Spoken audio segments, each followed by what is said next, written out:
Hey, good morning, everybody. This is Brandon from Austin and Affiliate Tinder.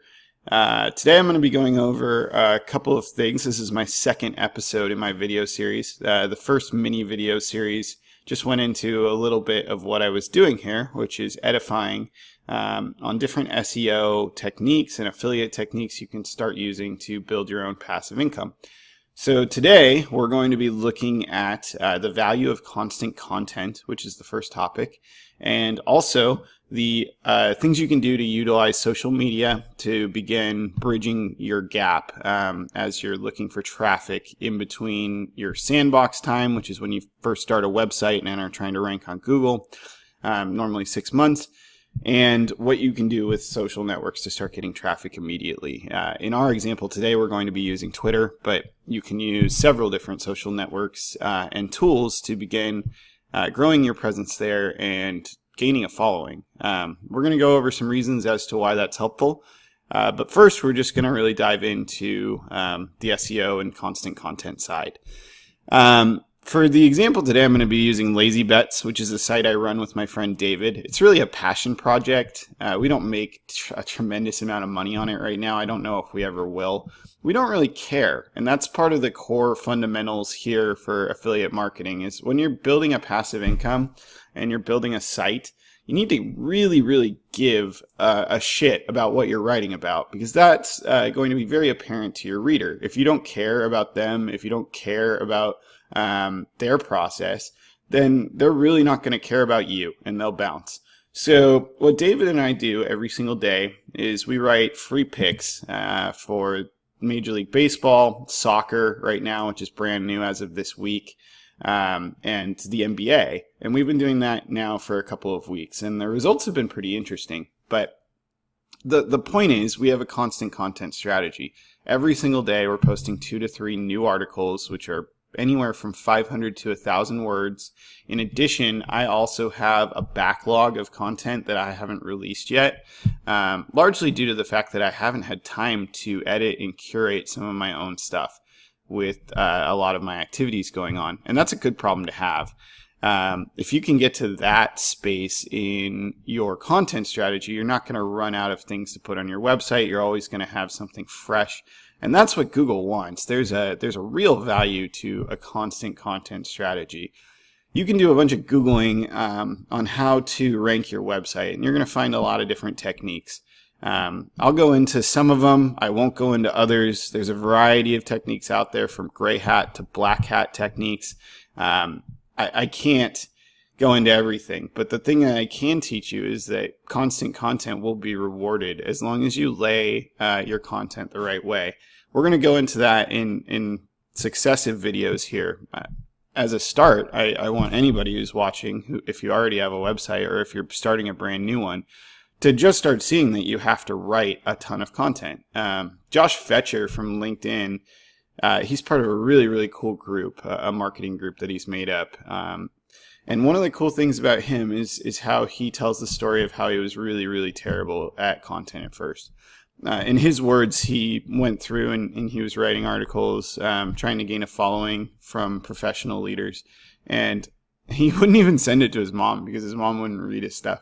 And so, he basically just was out there writing for himself, getting better every single day. And he attributes that to his success. It's just the fact that he sat there and put something out there. It doesn't matter if you suck, in his words.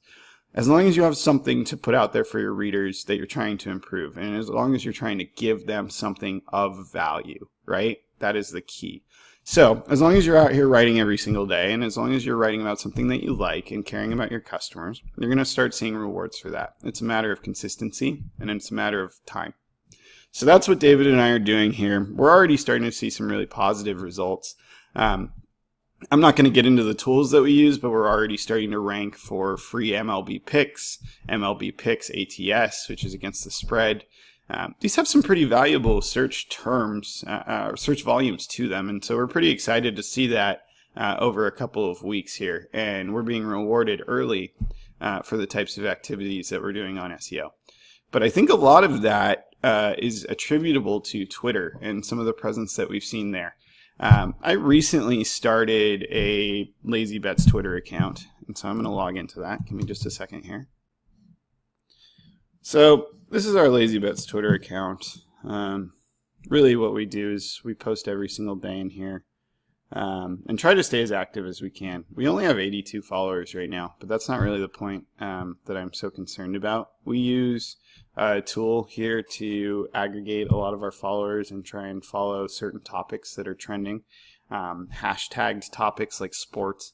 And we go through and we follow and interact with a lot of those users in hopes that they'll interact with us in return. And so over the last week or 2 weeks, we've gained 82 followers, which isn't that impressive. But as I've seen with my affiliate Tinder site, that gets a lot easier once you get to about 500 or 1,000. There seems to be a trust factor there, and that's my first tidbit today. In the first initial amount of followers, you need to get to a certain threshold to really start gaining the trust of the users that you want to follow you back. And once you get to that level, and if you have enough content already on your site, you're going to be of value to them. So Twitter and social networks don't act too differently than SEO. You need to have something valuable for your users to interact with, something clickable, something for them to read. And so that's what we try to give them here on the Lazy Bets Twitter account. It doesn't look that fancy, but I will tell you something, this thing's producing, and that's kind of what I want to go over today. If we look at some of the cool things here about Twitter, they have a really, really granular measurement tool that not a lot of people utilize. It's free. It doesn't even cost anything, and you don't have to install anything either. It gives you the impression count. It also gives you interactions. If you go down to I'm sure one of these has an interaction. Yeah, we got 8 link clicks on this particular NBA post. 3 profile clicks, 2 hashtag clicks, 334 impressions, 13 engagements. That's free, guys. That's all just using hashtags. So what I went out here and did for this particular one is all of these hashtags are an NBA logo. And I'm definitely going to use this again because those 8 link clicks are probably the most I've ever seen. But what this does is it pulls the logos in from the different teams. And so these hashtags are officially representative of the NBA franchises. And so I basically released an article latching on to those particular teams, hoping that they'll see it. Not only that, seeing the logo to have some sort of emotional response, to then click on our link and essentially go through and start reading. And what this tells me is that it works pretty well. For 13 engagements, I mean, we got 8 clicks. That's solid. I'm happy with those numbers. And in terms of impressions, I mean, that's just a free run, right? I could have probably retweeted this last night. I need to start doing that.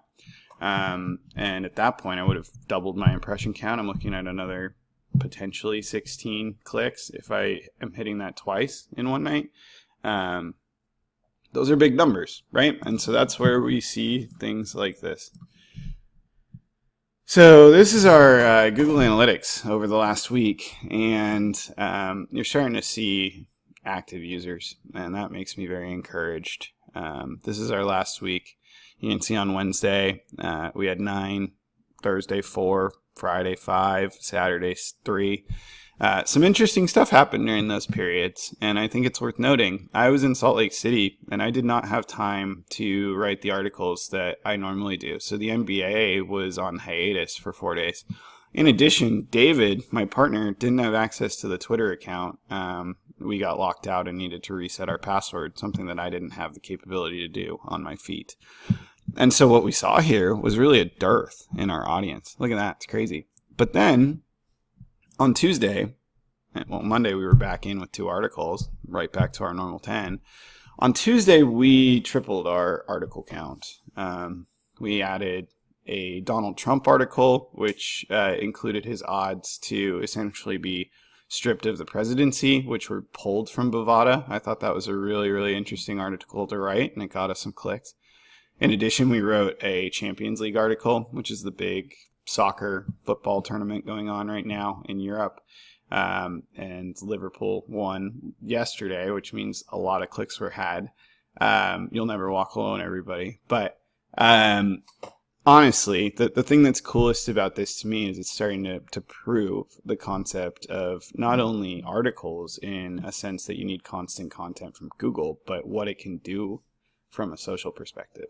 So if I double these efforts to more popular social networks like Instagram, I'm looking at potentially funneling in hundreds of users into my site without even ranking on SEO.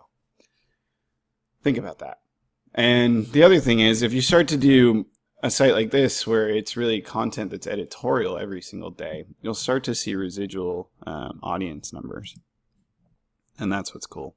So a lot of our users are returners. And I think that that's pretty neat. You can see that 73% of our visitors this week have actually, or 28% of our visitors are returning users and 78% have been new. What's really cool is our average session duration is very high. I'm very encouraged by that. Our users are reading our content and they like what they're seeing. The bounce rate is fairly reasonable, 54%. Actually, it's pretty good from the social pass. I'm happy with that too. And we're getting them from a variety of places. Now, it's important to check the validity of your data, right? Go through and make sure that all of these people are from different places, but this is clean traffic. So everything that I have seen from this site in the last 2 weeks, I've been extremely encouraged from. And I think it's proof that if you go through and create a constant content strategy and are socially caring about your users and go through and create social buzz of your own, not only that, but hashtag jack a little bit and go through and look for some of the things that are trending already, you can see really valuable returns from doing some of that stuff. And I think that that's really cool. There's a valuable service. Let me see. Trending hashtags Twitter. If you're looking to capture some of this buzz on your own, this site Tweeplers is completely free and it's sick. It goes through and gives you all of the trending hashtags, both US and worldwide. And if you want to just send an advertising message, I mean, that's what Twitter is. It's a lot of noise, but you can get some impressions, right? So if you go through and check the United States, if I start hashtagging National Pet Day today, I'm going to get some views I don't normally get. And because everybody likes to gamble, I'm going to go through and throw that out there. I'm probably also going to throw a Zuckerberg reference in today and see if I can't get some views that way, just because of the sheer amount of eyeballs on the search traffic right now. The other thing is you always want to keep an image in your user's head. They don't really interact so much with the text and they're very visual. It's one of the reasons Instagram is becoming so large. If you can combine a picture or some sort of article call to action that has an image in it, normally the image that you use from WordPress, if you are using WordPress as your featured image, is going to end up on that article. That'll call to action as well. So all of those things seem to be working, and that's kind of the point. If we go back into our acquisition overview, I'm going to just go through one last thing with y'all. You can see where our traffic is coming from. I mean, 75% of our traffic is social. And it's been a couple weeks, and that's still occurring. We really don't have any sort of SEO presence yet. We're not ranking. I've got a couple backlinks into us, which has been positive. We are starting to rank for those terms that I disclosed earlier, but we're on page 6, page 7. So right now we're looking at what we can drum up on our own. And so social has been really good. Yesterday was our best day ever with 23 different unique users. And I look at this and I'm just incredibly bullish about the future of this site, given that most of it isn't even complete yet. So that's what I got for y'all today. Hopefully you learned something by listening to me nerd out about this stuff. This is really what I'm going to be doing. Most people won't share this stuff with you, and I'm not really ashamed of any of it.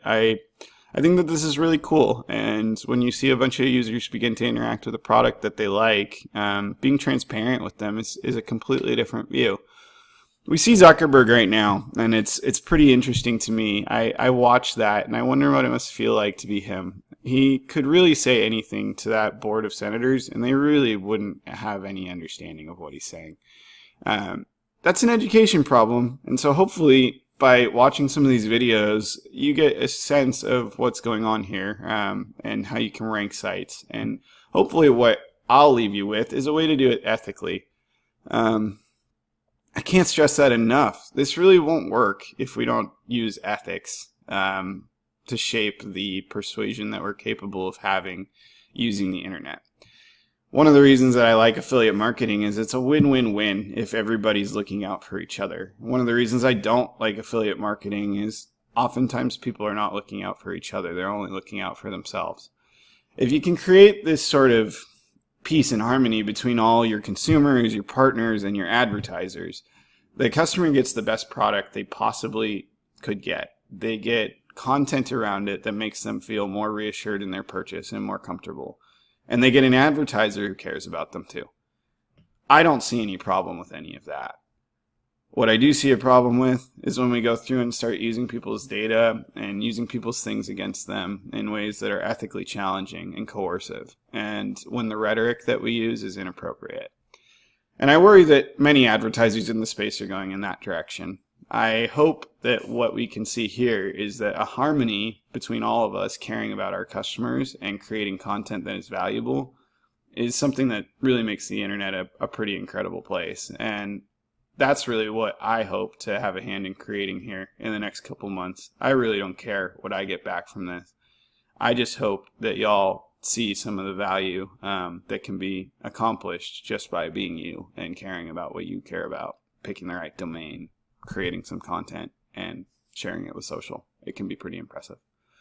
So hopefully you're out there making Wednesday great and killing it for yourself. All we've got is today. Remember, move fast and break things. Unless you are breaking stuff, you are not moving fast enough.